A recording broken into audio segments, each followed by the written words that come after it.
सभी लोगों को शुभकामनाएं और बेस्ट विशेस।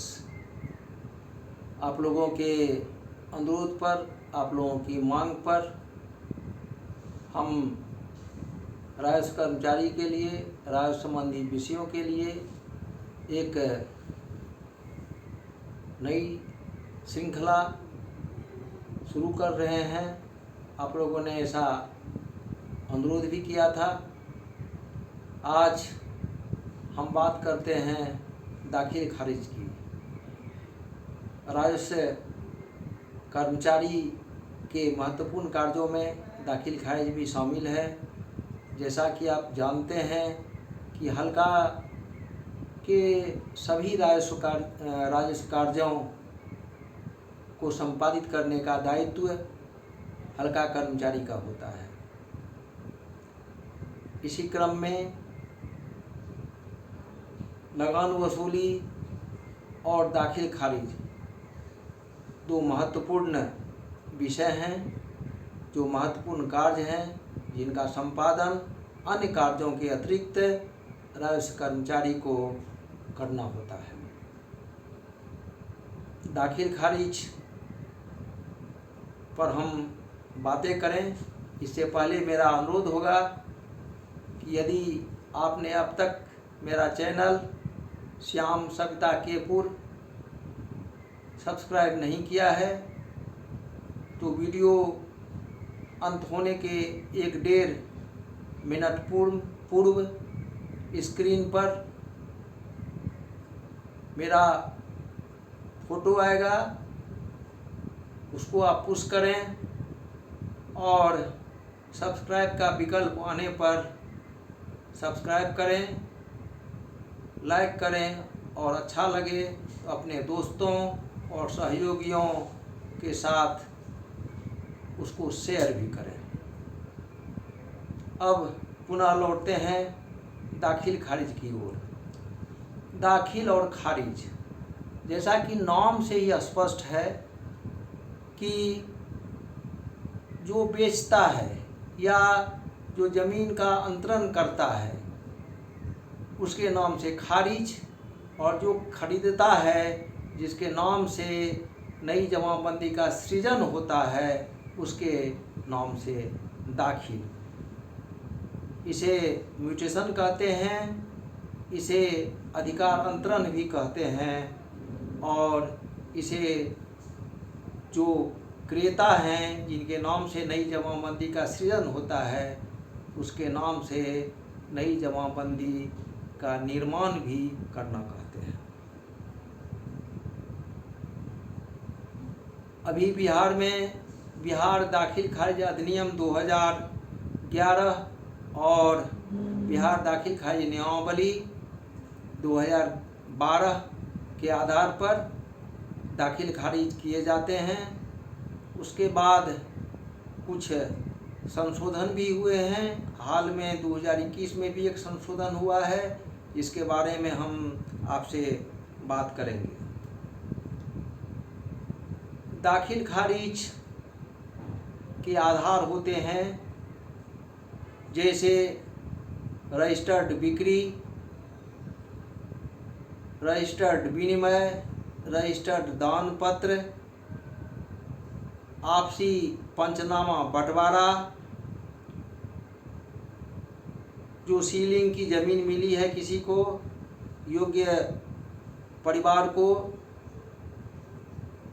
जो ज़मीन भूदान में मिली है, जो भू हदबंदी में मिली है, या बिहार सरकार की गैर बजरुआ खास ज़मीन जो बंदोबस्ती में मिली है, उसकी भी दाखिल खारिज होती है। दाखिल खारिज उस ज़मीन की नहीं होती है जिसके बारे में किसी भी सक्षम न्यायालय में मामला चल रहा हो या स्वत्ववाद का मामला लंबित हो। स्वत्ववाद लंबित रहने पर दाखिल खारिज है निषेध। दाखिल खारिज के लिए ऑनलाइन और शिविर के माध्यम से भी व्यवस्था की गई है। ऑनलाइन दाखिल खारिज अधिक प्रचलित है।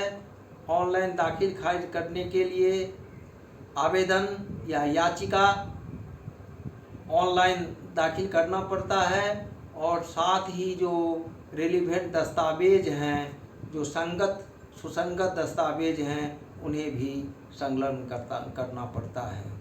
उसके बाद अंचल कार्यालय का कार्य शुरू होता है, अभिलेख का संधारण होता है, अभिलेख का प्रारंभ होता है और जांच के लिए आवेदन पत्र हल्का कर्मचारी के पास प्रेषित कर दिया जाता है।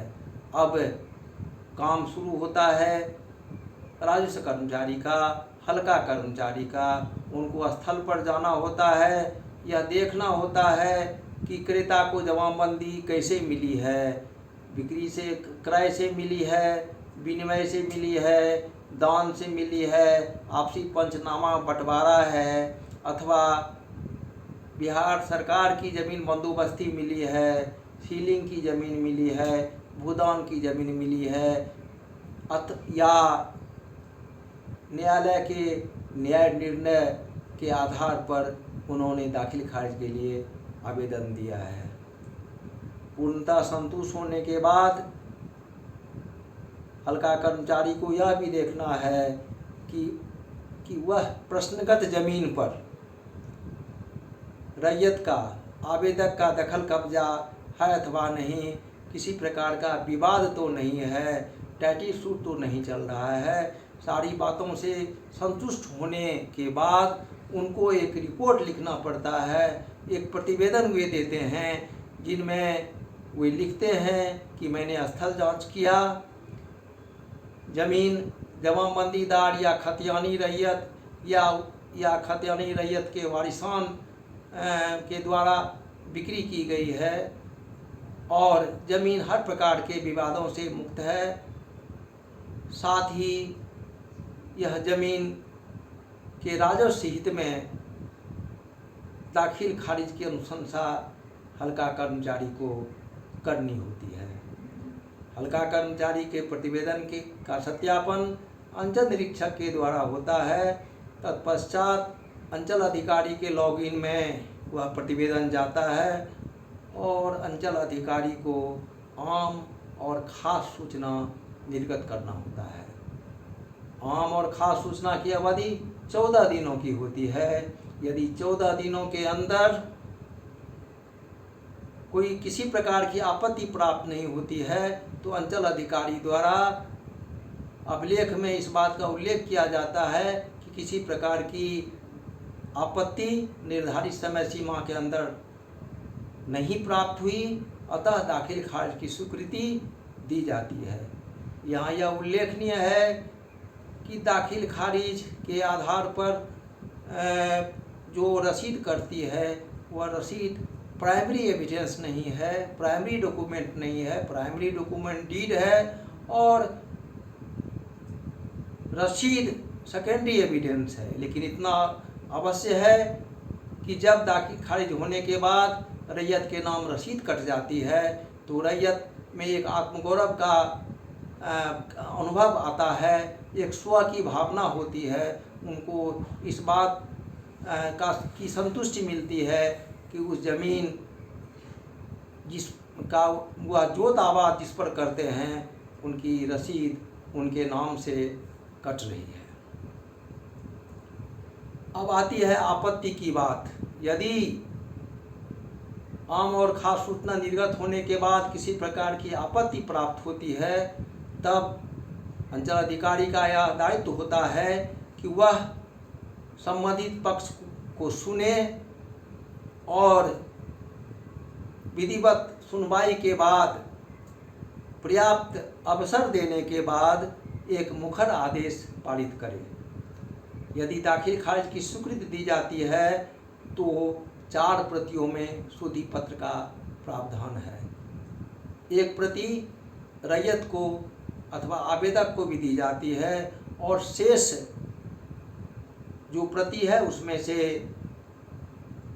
अभिलेख के रूप में भी रखा जाता है और हल्का कर्मचारी को भी प्रति दाखिल ये शुद्धि पत्र की दी जाती है, जिसके आधार पर वे नई जमाबंदी का सृजन करते हैं जिनके जमाबंदी से घटती है उनके नाम से खारिज, और जिनके नाम से जो नई जमाबंदी बनती है उनके नाम से दाखिल। यदि अंचल अधिकारी के आदेश से कोई भी रैयत, कोई भी व्यक्ति असंतुष्ट है, यदि उस आदेश से उसको ऐसा लगता है कि मेरे प्रति न्याय नहीं हुआ है, तो वह DCLR के यहाँ, भूमि सुधार उपसमाहर्ता के यहाँ अपील में जा सकते हैं और 30 दिनों के अंदर प्रोविज़न है कि वे DCLR के यहाँ अपील कर सकते हैं।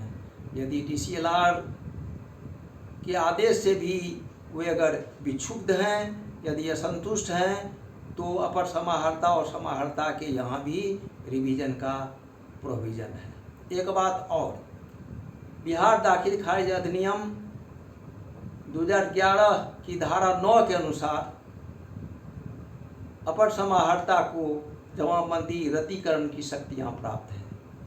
यदि अपर समाहर्ता को किसी पक्ष से आवेदन मिले अथवा स्वप्रेरणा से उसे इस बात का पता चले कि जमाबंदी रद्दीकरण का मामला बनता है, तो वह संज्ञान में लेकर के सुनवाई करता है और यह विधि के अनुसार, नियमानुसार उचित निर्णय पारित करता है। यदि किसी रैयत के विरुद्ध जमाबंदी रद्दीकरण का आदेश पारित होता है, तो वह अपर समाहर्ता के निर्णय के विरुद्ध समाहर्ता के यहाँ अपील कर सकता है और समाहर्ता के निर्णय के विरुद्ध भी रिवीजन में प्रमंडलीय आयुक्त के न्यायालय में शरण ले सकता है। इन सब के लिए अपील व रिवीजन के लिए 30 दिनों का समय निर्धारित है। दाखिल खारिज के संबंध में 2021 में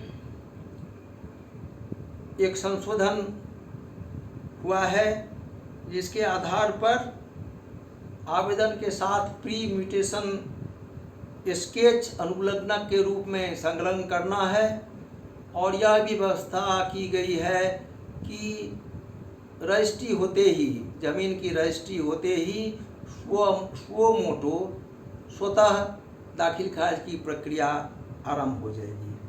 विभाग ने एक नवाचार भी विकसित किया है।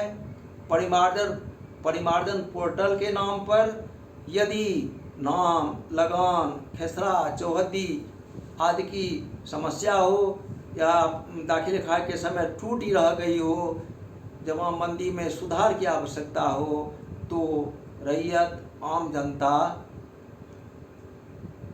परिमार्जन पोर्टल के माध्यम से अपनी शिकायत दर्ज कर सकते हैं और 30 दिनों के अंदर ये व्यवस्था है कि त्रुटियों का निराकरण हो सके, किया जा सके। दाखिल खारिज के संबंध में आज इतना ही। यदि आपको यह अच्छा लगे तो अपना रिस्पॉन्स दीजिएगा, और उम्मीद है, हमें विश्वास भी है कि इससे आपको कुछ ज़रूर लाभ होगा या वीडियो आपके लिए उपयोगी होगा। धन्यवाद और आभार।